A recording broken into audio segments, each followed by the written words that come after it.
Après ce tour d'horizon, donc nous pouvons affirmer que le taux d'exécution est autour de 35%.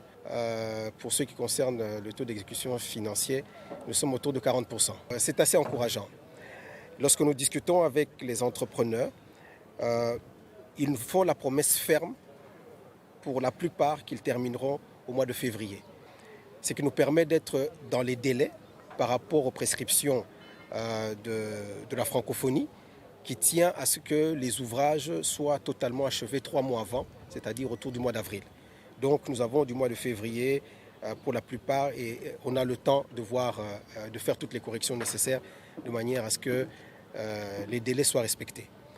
Et donc au jour d'aujourd'hui, si vous voulez, l'assurance que nous nous donnons à tous ces entrepreneurs, c'est qu'au niveau du gouvernement, donc c'est-à-dire du ministère des Infrastructures et Travaux publics, ainsi que du ministère des Finances, parce que nous sommes un peu les deux têtes qui font le suivi de ces travaux, un mécanisme a été mis en place pour qu'il n'y ait plus jamais de retard dans les paiements.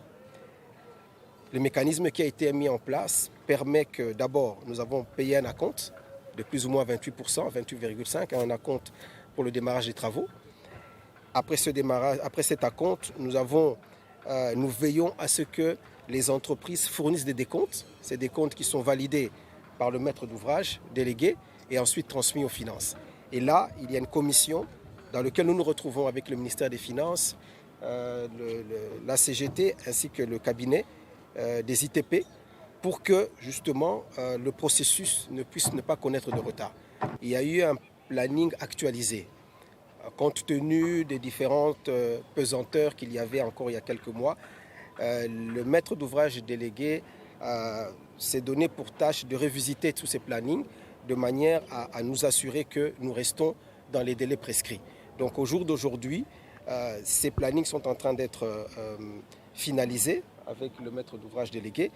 Mais ce qui est sûr, l'engagement pris par toutes ces entreprises, c'est de ne pas dépasser le mois de février 2023.